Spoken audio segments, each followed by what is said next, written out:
Hello बच्चों, कैसे हो आप सब लोग। मैं doctor Pavan Oberoi, former principal of Vidyottama girls PG college Khatauli, district Muzaffarnagar. Students जो स्पेशली सीसीएस यूनिवर्सिटी मेरठ के लिए जो प्रिंसिपल्स ऑफ मार्केटिंग का जो सब्जेक्ट्स है उससे रिलेटेड हमने देखिए 4 वीडियो पहले ही मैं जो है उसमें अपलोड कर चुका हूँ और 2 चैप्टर में उसमें आपको जो है ख़त्म करवा चुका हूँ। Introduction to marketing first chapter और सेकंड चैप्टर मार्केटिंग कंसेप्ट्स। तो स्टूडेंट, मैं आज की इस वीडियो में चैप्टर नंबर 3 डिस्कस कर रहा हूं, मार्केटिंग मिक्स, जिसे हम हिंदी में बोलते हैं विपणन मिश्रण। तो स्टूडेंट, ये थोड़ा सा क्योंकि हाथ से ओरिजिनल क्वेश्चंस आप देख रहे हो मैंने बना रखे हैं तो थोड़ा सा समय भी लग जाता है, तो इसलिए हर एक वीडियो रोज अपलोड नहीं हो पाती हो। कि आप जानते हैं कि मैं कंपटीशंस भी साथ के साथ स्टार्ट कर रखा है। बीएड एंट्रेंस की भी जो है मैं 2 वीडियो अपलोड कर चुका हूँ और रात ही मैंने एसएससी के लिए भी जो है वो क्वेश्चंस जो हैं वो तैयार किए हैं, रात ही अपलोड करी थी मैंने। तो आप थोड़ा सा उसको भी अगर कंपटीशंस की तैयारी कर रहे हैं या बैंक पीओ की तैयारी कर रहे हैं, एसएससी की तैयारी कर रहे हैं या बीएड की भी अगर आप पे कोई भी आसपास कोई तैयारी कर सकता है तो आप उसे मेरा चैनल सजेस्ट कर सकते हैं, study with doctor Pavan Oberoi. ठीक है, तो उसमें सारी वीडियोज जो है वो आ जाएंगे, तो सर सब्सक्राइब आप जरूर कर लें सब लोग। तो स्टूडेंट ठीक है, अपना नेक्स्ट चैप्टर स्टार्ट करते हैं, प्रिंसिपल्स ऑफ मार्केटिंग। कंपटीशन में भी जो है मार्केटिंग एप्टीट्यूड के क्वेश्चंस आते हैं स्टूडेंट्स, जैसे मैंने आपको कहा था वो भी मैंने क्वेश्चन स्टार्ट किए हैं, रेडी मैंने कर लिए हैं। धीरे धीरे मैं उनको भी अपलोड करूंगा। अभी हम चैप्टर वाइज चल रहे हैं, फिर हम मिक्स क्वेश्चन भी पढ़ेंगे जो bank PO, SSC, RRB, IBPS में जो मार्केटिंग एप्टीट्यूड आते हैं उनसे रिलेटेड। चलिए स्टूडेंट्स, नंबर फर्स्ट क्वेश्चन है विपणन मिश्रण, जैसे हम इंग्लिश में मार्केटिंग मिक्स कहते हैं, का प्रयोग सर्वप्रथम किसने किया है। तो स्टूडेंट, सर्वप्रथम जो सबसे पहला प्रयोग किया था वो किया था ऑप्शन नंबर डी, प्रोफेसर नील एच बोर्डन ने। ठीक है स्टूडेंट, ध्यान रखेंगे, एग्जाम में बहुत ही पूछा जाता है, बहुत इंपॉर्टेंट क्वेश्चन है। क्वेश्चन नंबर सेकंड, प्रोफेसर नील एच बोर्डन का संबंध किससे है। स्टूडेंट, ये हार्वर्ड बिजनेस स्कूल से संबंधित थे, वहां पे ये प्रोफेसर्स थे। ठीक है, मार्केटिंग का पेपर पढ़ाते थे वहां पर। क्वेश्चन नंबर थर्ड, ऐसे समस्त विपणन निर्णय, इंग्लिश में विपणन निर्णय को मार्केटिंग डिसीजन बोलते हैं, जो कि विक्रय को प्रेरित या प्रोत्साहित करते हैं, तो क्या कहलाते हैं। स्टूडेंट, हम उन्हें कहते हैं विपणन मिश्रण। ये चैप्टर जिस पे बेस्ड है, मतलब कि ऐसे जो मार्केटिंग के जो डिसीजन होते हैं जो कि सेल्स को मोटिवेट करते हैं, ठीक है, तो वो कहलाते हैं विपणन मिश्रण। Option number A. Question number 4, विपणन मिश्रण संबंधित है। तो स्टूडेंट, ये जो हमारा मार्केटिंग मिक्स है, ये तीनों ही इसमें ऑप्शन बिल्कुल ठीक है कि ये किसी भी व्यवसाय के कीमत क्षेत्र से रिलेटेड होता है, किसी भी व्यवसाय के संवर्धन क्षेत्र से, संवर्धन मतलब जो प्रमोशन एरिया होता है, और सी जो होता है किसी भी व्यवसाय के वितरण क्षेत्र से, जो डिस्ट्रीब्यूशन एरिया होता है उससे। ये एक क्षेत्र और होता है जो मैंने इसमें लिया नहीं है, उत्पादन क्षेत्र भी अगर आपको एग्जाम में आ जाए तो ये उससे भी रिलेटेड होता है, प्रोडक्शन का जो एरिया। ठीक है स्टूडेंट्स, तो सही आंसर है उपयुक्त सभी, option number D. Question number 5, विपणन मिश्रण होना चाहिए। तो स्टूडेंट, ये जो विपणन मिश्रण है ये एक्चुअली ऑप्शन बी करेक्ट है हमारा, उपभोक्ता अभिमुखी होने चाहिए, यानी कि जो कंज्यूमर ओरिएंटेड है, सॉरी कस्टमर जो ओरिएंटेड है उससे रिलेटेड जो है वो होना चाहिए।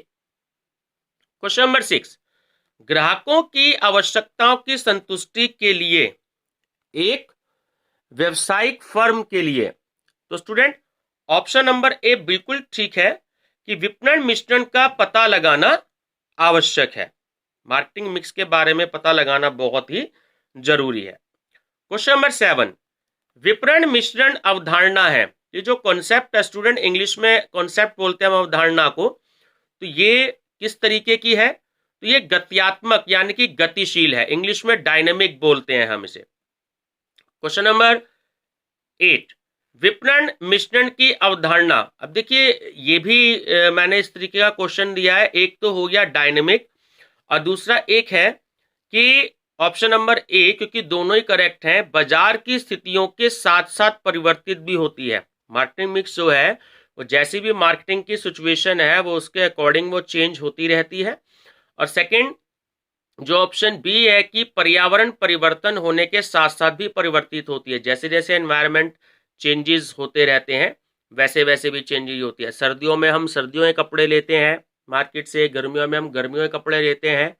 तो ठीक है, तो जो मार्केट की सिचुएशन है उसके हिसाब से भी और जो हमारा एनवायरनमेंट है उसके हिसाब से भी कभी कभी हम मार्केट में जो चीज़ चाहें वो हमें नहीं मिलती, तो जो चीज़ अवेलेबल होती है उसका सब्स्टिट्यूट होता है, वो भी हमें लेना पड़ जाता है कई बार। क्वेश्चन नंबर 9, निर्माताओं द्वारा बाजार में सफलता प्राप्त करने के लिए प्रयोग की जाने वाली नीतियों को इंग्लिश में हम पॉलिसीज बोलते हैं, विपणन मिश्रण का निर्माण करती हैं। तो ये परिभाषा किसकी है?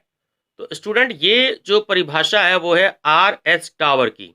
ठीक है, बहुत इंपॉर्टेंट है, ध्यान रखेंगे। ऑप्शन नंबर ए बिल्कुल करेक्ट। क्वेश्चन नंबर 10, विपणन मिश्रण नियंत्रण योग्य चलो को इंग्लिश में वेरिएबल्स बोलते हैं का एक ऐसा समूह है जिसका प्रयोग एक फर्म अपने क्रेताओं के प्रतिवचनों को प्रभावित करने हेतु करती है। ये परिभाषा किसने दी है? स्टूडेंट ये परिभाषा दी है फिलिप कॉटलर ने, ऑप्शन नंबर बी, जिन्हें हम फादर ऑफ मार्केटिंग भी कहते हैं।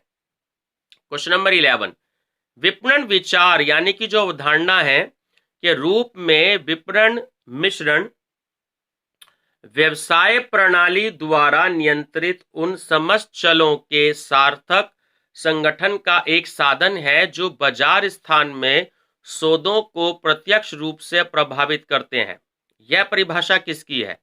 तो स्टूडेंट ये परिभाषा है ऑप्शन नंबर सी, लिप्सन और डार्लिंग की। क्वेश्चन नंबर 12, विपणन मिश्रण एक ऐसा शब्द है जिसका उपयोग 4 ऐसे अंतर्गामी संयोजन का वर्णन करने के लिए किया जाता है जो कि कंपनी विपणन व्यवस्था के कोड का निर्माण करते हैं।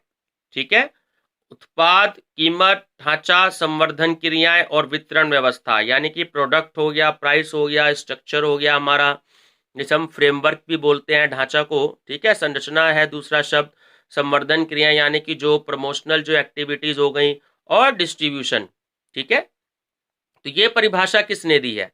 तो स्टूडेंट ये परिभाषा दी है option number D, William J Stanton ने। क्वेश्चन नंबर 13, विपणन मिश्रण 4 चल घटकों अर्थात उत्पाद घटकों, मूल्यों घटकों, संवर्धन घटकों तथा स्थान घटकों के मिश्रण का पिटारा है।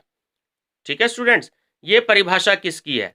तो स्टूडेंट ये परिभाषा जो दी है ऑप्शन नंबर डी, मैकर्थी ने। ये बहुत इंपॉर्टेंट है, ध्यान रखिएगा। क्वेश्चन नंबर 14, विपणन मिश्रण उन नियंत्रण योग्य रणनीतिक विपणन औजारों, उत्पाद, मूल्य, स्थान तथा संवर्धन का वह संयोजन या मिश्रण है। संयोजन को स्टूडेंट इंग्लिश में कॉम्बिनेशन बोलते हैं। ठीक है, मिश्रण को मिक्स बोलते हैं, जिसे कोई संस्था अपने लक्ष्य बाजार में अपनी अपेक्षा अनुसार प्रतिक्रिया प्राप्त करने हेतु तैयार करती है। तो विपणन मिश्रण में वह सभी चीजें सम्मिलित होती हैं जिससे कोई संस्था अपने उत्पाद की मांग को प्रभावित कर सकती है। ये परिभाषा किसकी है? स्टूडेंट ये परिभाषा है ऑप्शन नंबर डी, कॉटलर और आर्मस्ट्रॉन्ग। अगर कहीं कहीं पर कॉटलर के साथ किसी भी अगर प्रोफेसर का नाम आएगा तो स्टूडेंट वो आर्मस्ट्रॉन्ग का ही आएगा, क्योंकि प्रिंसिपल्स ऑफ मार्केटिंग की जो बुक है, ओरिजिनल बुक जो टाटा मैकग्रॉल पर है, वो फिलिप कॉटलर और आर्मस्ट्रॉन्ग के साथ इकट्ठी है, दोनों ऑथर इकट्ठे हैं। नेक्स्ट क्वेश्चन, क्वेश्चन नंबर 15, मैकर्थी के अनुसार विपणन मिश्रण के पी हैं। अक्सर हम 4P की बात करते हैं student, product, price, promotion, product, price, promotion और प्लेस। ठीक है, ये चारों हैं, याद रखना। तो ये 4 हैं, इन्होंने ही इसको सबसे पहले बताया था। विपणन मिश्रण रहते हैं स्टूडेंट, ऑप्शन नंबर डी बिल्कुल करेक्ट है। जो विपणन मिश्रण है वो बदलते रहते हैं ना, कभी भी फिक्स नहीं रह सकते, निश्चित नहीं रह सकते। मार्केट के सिचुएशन के अकॉर्डिंग, जैसे हमने वो क्वेश्चन पढ़ा था अभी, तो मार्केटिंग की सिचुएशन के अकॉर्डिंग वो चेंज होते रहते हैं। क्वेश्चन नंबर 17, विपणन मिश्रण के घटकों को व्यवस्थित रूप से प्रस्तुत किया जाता है। तो स्टूडेंट किया है ना, विपणन मिश्रण के घटकों को व्यवस्थित रूप से प्रस्तुत किया, तो वो स्टूडेंट सही आंसर है मैकर्थी ने। ठीक है, जब भी मार्केटिंग मिक्स का नाम आएगा तो उसमें मैकर्थी का जो कंट्रीब्यूशन है, योगदान है, वो बहुत ही इंपॉर्टेंट रहेगा। जिस हिसाब से इकोनॉमिक्स में जो है मार्शल का, प्रोफेसर मार्शल का जो है वो योगदान बहुत ही ज़्यादा इंपॉर्टेंट है, उसी तरीके से मार्केटिंग मिक्स में जो है वो मैकर्थी का कंट्रीब्यूशन बहुत ज़्यादा इंपॉर्टेंट है। चलिए क्वेश्चन नंबर 18, उत्पादों की प्रकृति के अनुसार विपणन मिश्रण के तत्व। ठीक है, ऑप्शन नंबर ए बिल्कुल ठीक है, भिन्न हो सकते हैं। ठीक है, मतलब अलग अलग हो सकते हैं। जो प्रोडक्ट है उसकी नेचर के अकॉर्डिंग जो मार्केटिंग मिक्स है वो अलग अलग हो सकते हैं, ऐसे जरूरी नहीं हो वो एक जैसे रहो। क्वेश्चन नंबर 19, विपणन मिश्रण की विशेषता है।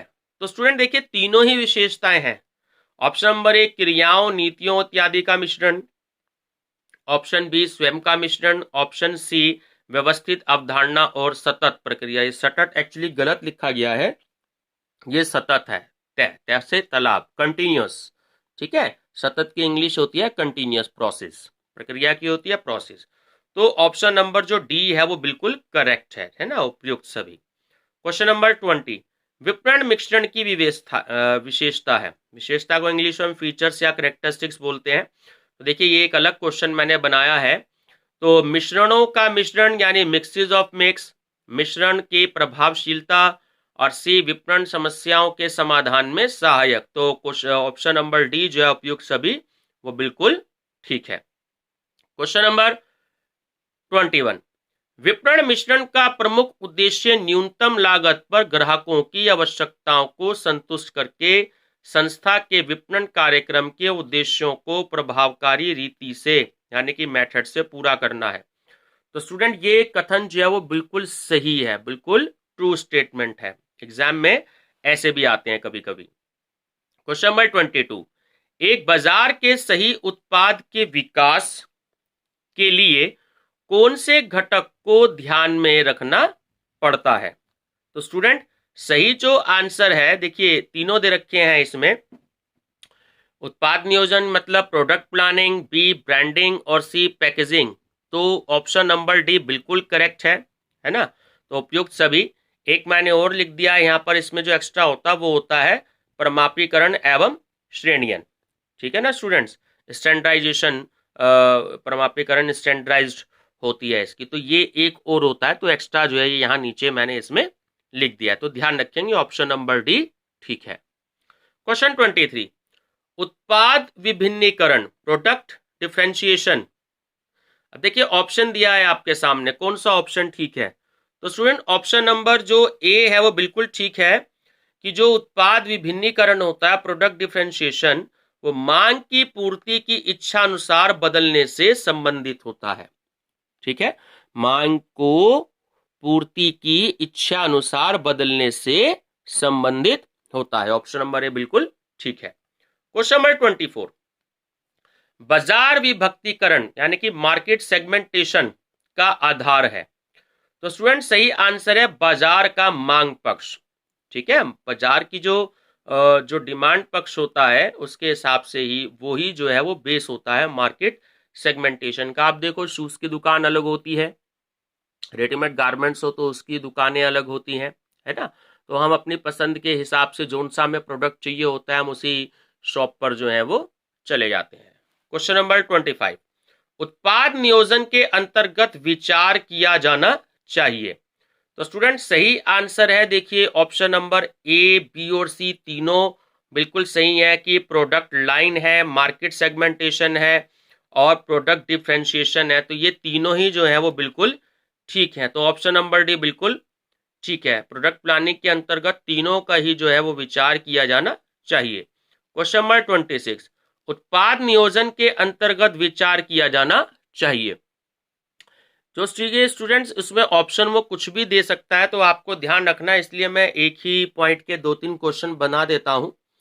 ठीक है ना, तो हमें हर तरीके से ध्यान रखना है। स्टूडेंट जो है वो मान लीजिए क्वेश्चन नंबर 25 में ऑप्शन ए दे रखा है और क्वेश्चन नंबर 26 में बी दे रखा है तो वो इंटरचेंज कर सकता है, जरूरी नहीं है कि यही ऑप्शन दे।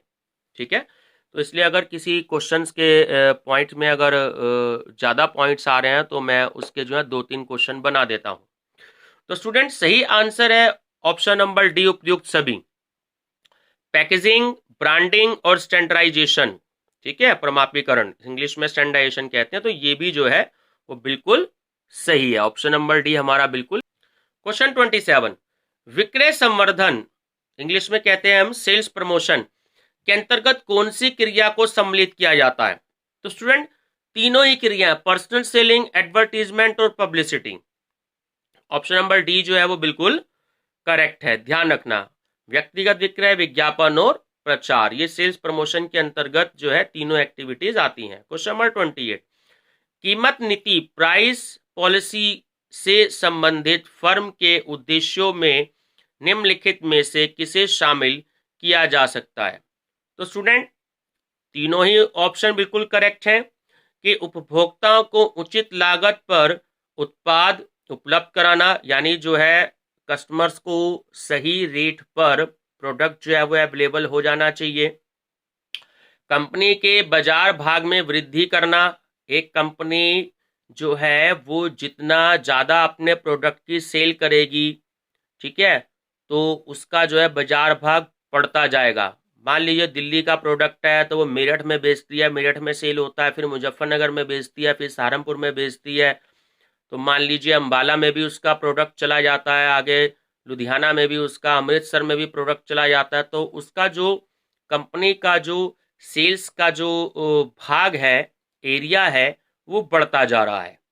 ठीक है, अगर हम उसकी बात करें, पंजाब में वेरका देसी घी चलता है, मेरठ में भी है लेकिन बहुत कम दुकानों पे मिलता है, यहाँ पर अमूल का आसानी से अवेलेबल हो जाता है, तो वेरका। लेकिन अगर हम पंजाब हरियाणा की बात करें तो वहाँ पर देसी घी या बहुत सारे जो उसके प्रोडक्ट होते हैं, मट्ठा, दही, लस्सी, ये जो चीज़ होती हैं, तो जगह जगह प्लांट लगे हुए हैं। लुधियाना में जलंधर भाई पास के पास इसका प्लांट है, तो वहाँ से जो है बहुत ज़्यादा सेल कंपनी की हो जाती है। ठीक है, मेरठ और मुजफ्फरनगर के आसपास जो है वेरका के प्रोडक्ट नहीं मिल पाते हैं, तो उसका जो हिस्सा है जो है वो अभी बड़ा नहीं है इधर यूपी की साइड में, लेकिन पंजाब हरियाणा में बहुत बिकता है।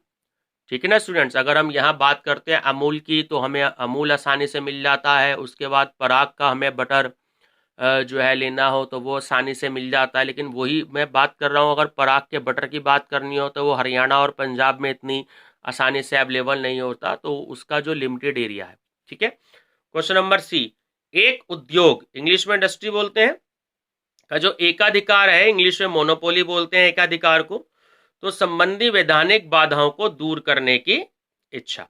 तो ऑप्शन नंबर डी जो है वो बिल्कुल करेक्ट है। क्वेश्चन नंबर 29, कीमत नीति से संबंधित फर्म के उद्देश्यों में निम्नलिखित में से किसे शामिल किया जा सकता है? तो स्टूडेंट दोनों ही ऑप्शन को हम शामिल कर सकते हैं। लोगों की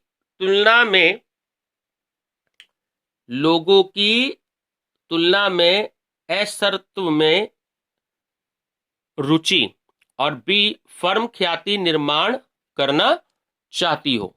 ठीक है, ए और बी जो है वो दोनों बिल्कुल करेक्ट है। क्वेश्चन नंबर 30, कीमत निर्धारण के अंतर्गत बाहरी घटकों को इंग्लिश में तत्व, फैक्टर्स बोलते हैं स्टूडेंट्स, और घटकों का दूसरा नाम तत्व भी है, तो शामिल किया जाता है। तो स्टूडेंट तीनों को ही शामिल किया जाता है, मांग की लोच को भी, इलास्टिसिटी ऑफ डिमांड, वैधानिक बाधाएं जो स्टैचुरी जो बैरियर्स आते हैं उनको, और जो नैतिक घटक होते हैं। तो ऑप्शन नंबर डी जो है बिल्कुल करेक्ट है।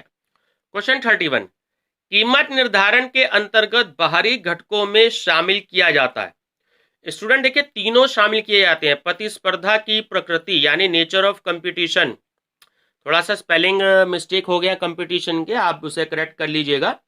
और बी है पूर्तिकर्ता, सप्लायर। सी है आर्थिक स्थितियां, इकोनॉमिक जो कंडीशंस या जो सिचुएशंस हैं। ठीक है, तीनों ही जो है कीमत निर्धारण के अंतर्गत ये जो बाहरी घटक हैं इन सबको शामिल किया जाता है। तो ऑप्शन नंबर डी जो है वो बिल्कुल ठीक है, उपयुक्त सभी। क्वेश्चन 32, किसी भी उत्पाद के लिए निर्धारित कीमत इतनी ऊंची अवश्य होनी चाहिए कि दोनों ही पॉइंट स्टूडेंट बिल्कुल ठीक है कि उससे लागत व्ययों की पूर्ति करते हुए जो विनियोग है, इन्वेस्टमेंट है, उस पर उचित लाभ की प्राप्ति की जा सके, और बी उससे वितरण व्ययों की पूर्ति, जो डिस्ट्रीब्यूशन एक्सपेंसेस हैं, ठीक है, उसको पूर्ति करते हुए विनियोगों पर जो है उचित लाभ की प्राप्ति की जा सके। तो ए और बी दोनों ही पॉइंट इसमें बिल्कुल ठीक है।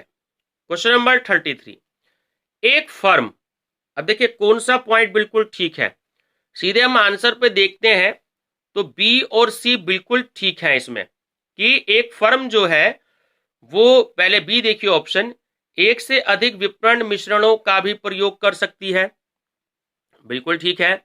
और सी भिन्न भिन्न रुचियों और आवश्यकताओं वाले ग्राहकों को भिन्न भिन्न मिश्रणों के प्रयोग द्वारा संतुष्टि जो है वो प्रदान कर सकती है। तो बी और सी दोनों ही जो है वो बिल्कुल ठीक है। क्वेश्चन नंबर 34, विपणन मिश्रण को प्रभावित करने वाला तत्व है। स्टूडेंट ये भी ठीक है, बाजार की मांग, ऑप्शन बी भी ठीक है, उत्पादन की, ऑप्शन सी भी ठीक है, उत्पादन की मात्रा, ठीक है। तो ये तीनों ही बिल्कुल ठीक है, ऑप्शन नंबर डी उपयुक्त सभी बिल्कुल करेक्ट है। क्वेश्चन नंबर 35, विपणन मिश्रण को प्रभावित करने वाला तत्व है। स्टूडेंट तीनों ही तत्व हैं, जैसे प्रतियोगियों की क्रियाएं और प्रतिक्रियाएं, ठीक है, एक्शन और रिएक्शन, विज्ञापन और वितरण घटक, जो एडवर्टीजमेंट और जो डिस्ट्रीब्यूशन जो फैक्टर्स है वो, और सी कंपनी की इच्छाओं में अंतर। तो ऑप्शन नंबर डी बिल्कुल करेक्ट है, उपयुक्त सभी। क्वेश्चन नंबर 36, विपणन मिश्रण को प्रभावित करने वाला तत्व है। तो स्टूडेंट तीनों ही तत्व जो है वो बिल्कुल ठीक है, ग्राहकों की क्रय शक्ति, परचेजिंग पावर, ठीक है, और व्यवहार में परिवर्तन अथवा व्यवहार में परिवर्तन, और बी विपणन क्षमता का पूर्ण उपयोग, ऑप्शन नंबर सी कंपनी की स्थिति। तो ऑप्शन नंबर डी आपका बिल्कुल ठीक है, उपयुक्त सभी। और स्टूडेंट लास्ट क्वेश्चन है इस चैप्टर का, क्वेश्चन नंबर 37, कि विपणन मिश्रण ज्ञात किया जाता है। सीधी सी बात है, बेस कस्टमर ही होते हैं या कंज्यूमर्स होते हैं, तो ऑप्शन नंबर डी सी बिल्कुल ठीक है, कि उपभोक्ताओं की संतुष्टि के लिए कोई भी कंपनी विपणन मिश्रण के बारे में अगर पता लगाती है तो वो कस्टमर्स की जो होते हैं सेटिस्फैक्शन के लिए ही पता लगाती है। तो स्टूडेंट्स हमारे इसके प्रिंसिपल्स ऑफ मार्केटिंग, हालांकि सिलेबस तो सभी यूनिवर्सिटीज़ में है, तो कॉमन ही इसमें चैप्टर्स हैं सारे सभी यूनिवर्सिटीज़ में। जहाँ जहाँ भी प्रिंसिपल्स ऑफ मार्केटिंग या मार्केटिंग मैनेजमेंट में एमसीक्यूज आते हैं तो वो स्टूडेंट्स सभी यूनिवर्सिटीज, चाहे वो यूपी की हो, चाहे बिहार की हो, चाहे मध्य प्रदेश की हो, चाहे राजस्थान की हो, किसी भी यूनिवर्सिटी में ऑल ओवर इंडिया, तो सबके लिए सेम यही सिलेबस होता है। तो ये जो आपका चैप्टर है मार्केटिंग मिस जो है, ये जो है ख़त्म हो चुका है स्टूडेंट्स, ठीक है ना। और इससे पहले की मेरी जो है 4 वीडियो हैं इस पे प्रिंसिपल्स ऑफ मार्केटिंग पे, तो आप इसमें important MCQs, questions on marketing part 1, part 2, part 3, part 4, ये सारे आप सिलेक्ट करके पीछे के चैप्टर्स आप स्टूडेंट्स देख सकते हैं। और एक बार फिर से मैं वही कहूँगा स्टूडेंट्स, वीडियो पसंद आए हो तो लाइक, शेयर और सब्सक्राइब जरूर करिएगा। अभी भी बहुत से ऐसे स्टूडेंट्स हैं जिन्होंने सब्सक्राइब नहीं किया है, तो मेरी ये रिक्वेस्ट है कि आप सब लोग जो है इसे सब्सक्राइब जरूर कर लें। Thank you students.